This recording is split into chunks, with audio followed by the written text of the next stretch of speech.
mirgan jennu dhi'aatus fageenya garuma tolgaane tajjadee maateenya ajingaan qabu adeemu qofageenya yoom bakka gaamu keenya godaanaa teenya takkaan qofanne yaa rabbi gargaarsa kee kadhanne dubbiin gudansa waan qalbii nama gubuu bakka taane sattu akka bakkan qabu rakkoon keenya silas waan akkoomsan qabu kanaaf kana jedhee dubbachuutiin qabu humni dargaggeessaa gootee waa gadhaaboo baratus wallaalus miilli lafan qabu bahrii seeneen ajaamaa qurxummii qallabu gariinas gaa'een qabu jiraatee anisaan beekamne yaa rabbi gargaarsa kee kadhanne godaansi baay'eesse godaanneessa keenya qalbiin ulaalesse gambara dhiyeenya gaatee bite bahriin nafala feekeenya qallabba qurxummii ta'eefoon keenya walitin waa qabu rabbiin keenya waan jabaate isa toliyya taateenya kansanu ataasisu yaasmuraada keenya. Assalamu alaikum warahmatullahi wabarakatuh. Obboleewwan kiyya akkam jirtu fayyaa keessanii nageenya hin jiru. Yoo jabaadhe daqiiqaa 10 isin bira tura akka namoonni qilleensa irratti dhageeffatan mee share godhaa waliif ifama garuu yeroo jalqabaatiif share godhaa jedhee namni peejii kiyya keessa jirtu jiraatte akka namoonni dhageeffatan peejii kiyya irratti share godhaa.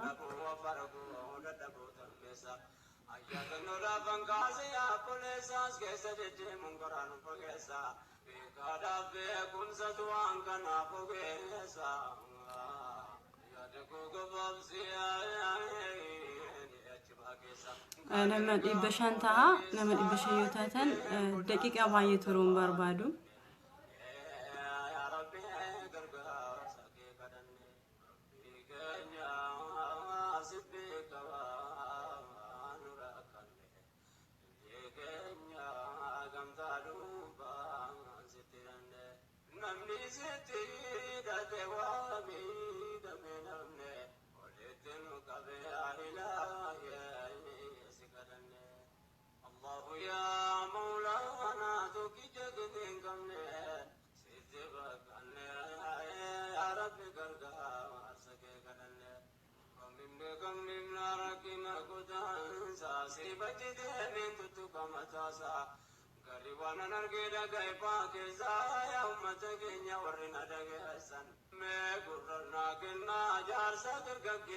Okay, asmarra eegalla.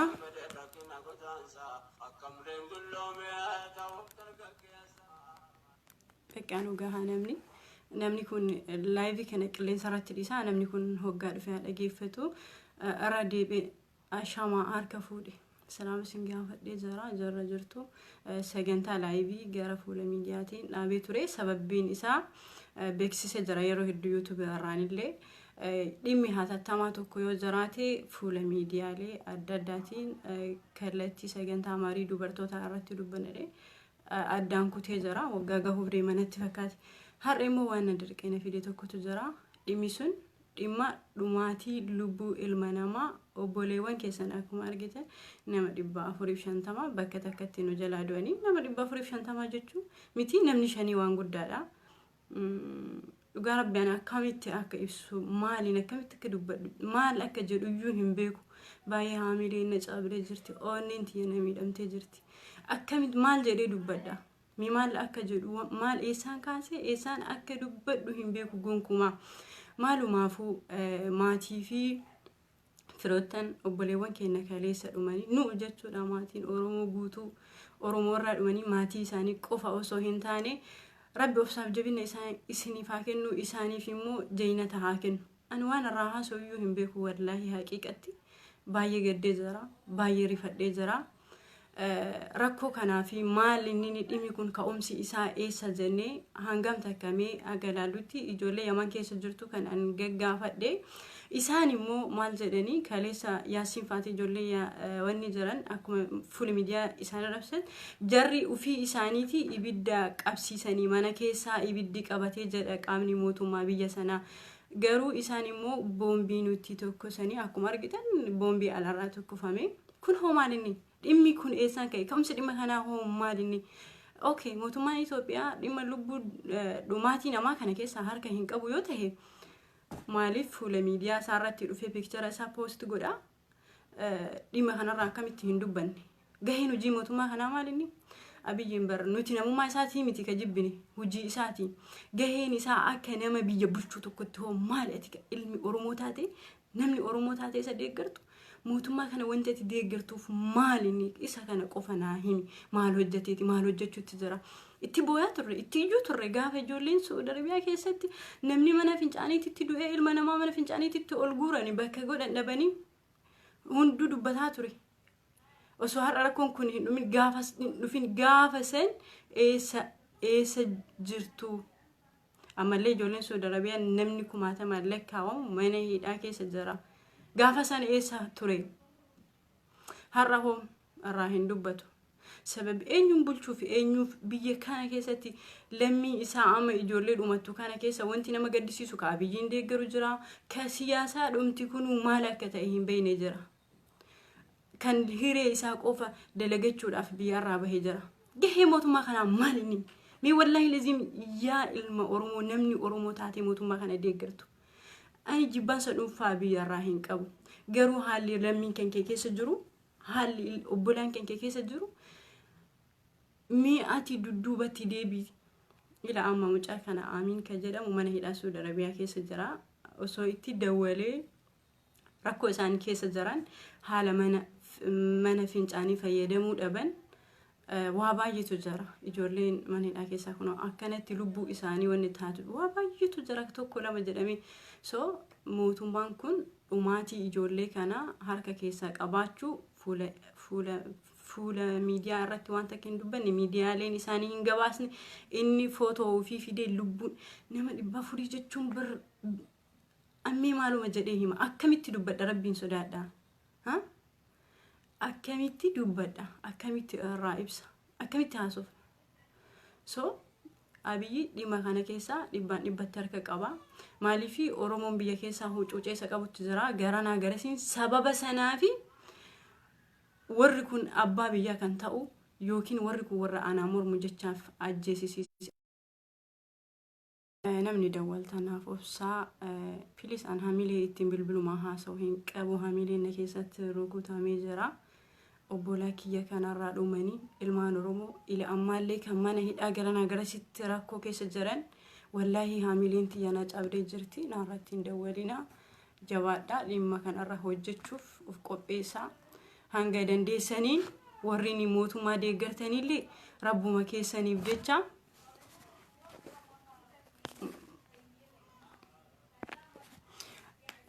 mootummaa kanatti dubbadha ijoolleen dhumatan kana keessa nama dhimmuma siyaasaatu waa tokko irraa hin beekne ta'uu danda'a deeggartoota abiyyi ta'uu dandeessi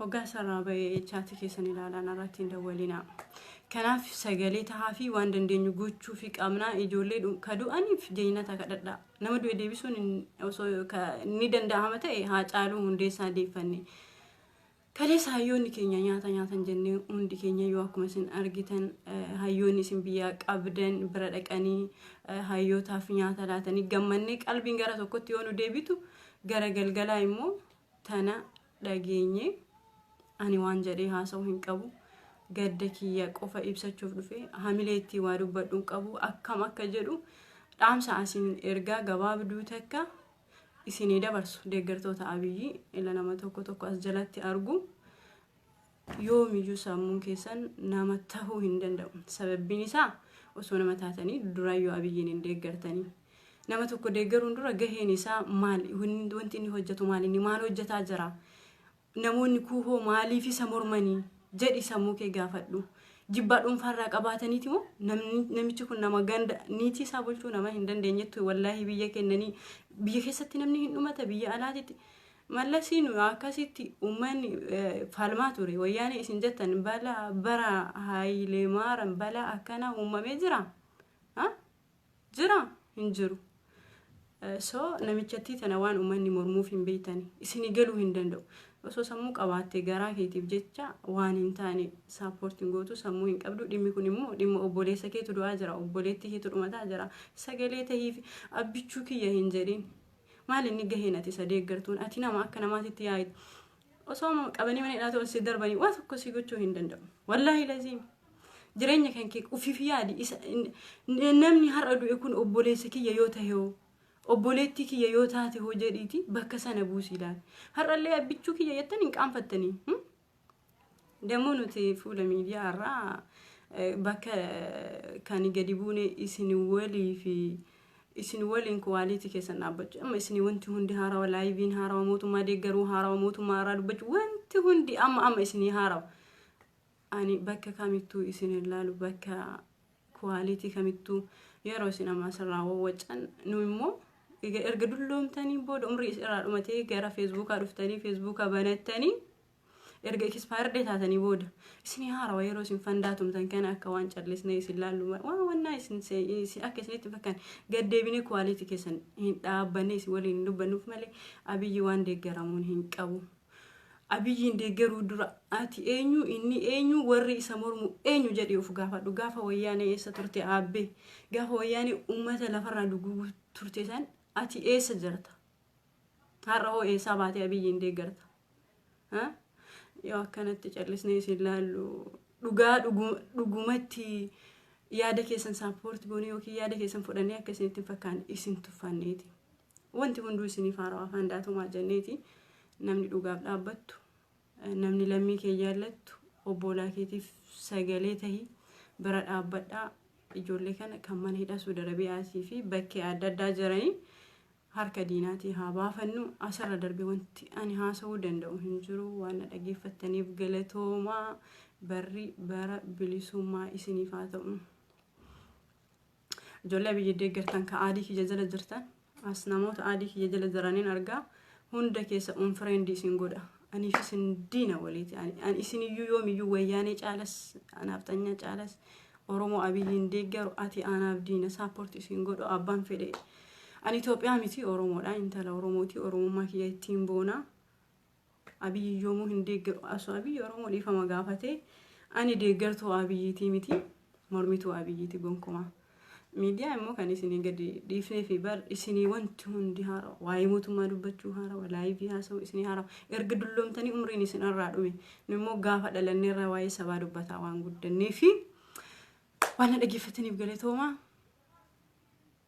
Dhimma keessan immoo uf laalaa isiniin jedha gabaabseetuma ati eenyu akka taate uf gaafadhu isin jechuu barbaada. Deeggartoota Abiyyi kaleessa eessa turte gaafa sabni falmatu eessa jirta har'a immoo eessaa dhuftee isa deeggarta. Gaafa namni dhumatu gaafa namni 750 irreecharra bakka tokko dhumate san ati hoo eessa turte har'a immoo eessaa baatee mootummaa kana deeggarta. Sammuu tee gaafadhu.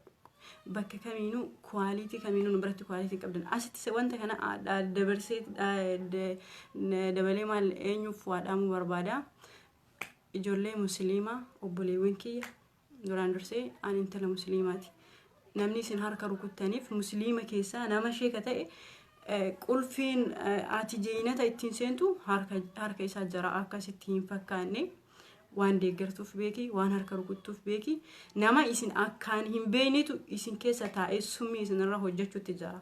Dhimma kana immoo dubbadhu yoo jettan ani eenyuuf nama tokkoof dantaa hin qabu. Fuula miidiyaa guddaatiin qopheessine irraa isin rukunna sassaabbadhaa warri sheekota wallaahi laziim isinitti hima. Takkaa teetiin sassaabbadhu uf beeyta eenyu akka taate. Nama lamaaf dhaamsa sheekota lamaaf ergaan ani isinii dabarsu dhimma amantii irra hojjedhu. Kan biraa immoo shira hin xaxin. Ani dhiira boochuun jaalladhu wallaahi kuwaalitii kamittuu na biratti hin kaaftu. Dubartoota hin gowwoomsin yeroo hedduu jala qabdee deemtuun dubartoota kuwaalitii kamiin kuwaalitii hin kaaftu. Namni Oromoo hidhame karaa deemtuu hin jedhamu. Jawaaris haa ta'u eenyus haa ta'u ijoollee namni maqaa Oromoo dhawatee hidhame jechuudha. Karaa deemtuu hin jedhamu goota jedhama hin kabajjama. Kanaaf ijoollee musliimaa namni beqa sheeka akka rabbiititti ilaaleen nama namummaa isaatiin kabajja eenyuunuu haa ta'u dhageesse nama namummaa isaatiin kabajji. hojii ati hojjetteen kajeeynata seentu ilmi namaa waa baay'ee siin jechuu danda'a namni waqqa wanti baay'ee waa sitti fakkaachuu danda'a kanaaf summii isin keessa jirtu beekuudha qabdanii waan isin keessa jiru beekuu qabdanii nama harka rukutuun dura dhaabbadhu ilaali ijoollee gowwota abiyyi hundee gartuu waliin hin gowwoomina sassaabadha hin gowwoomina soo keessumatu na bira jira namatu na bira caacataa yeroo gaarii qabaadha waan biraan egaa walitti dhaamuun aadaa Oromooti jechuumaa fi nageenya hin jiru asirratti waa baay'ee dubbachuu hin danda'u deeggartoota biyyi ka koomentii ana jala deemtanii gootan ana biratti kwalitii tokkoon kaastanii ani zaaraadha namatti isin ilaalu akka namaatittu isin ilaalu sababbiin isaa gaafa uummanni falmatullee bakka isin turtanii beeynu har'a eessaa akka dhuftanii isin hin beeynu yeroo gaarii qabaadha Oromoon sabboontonni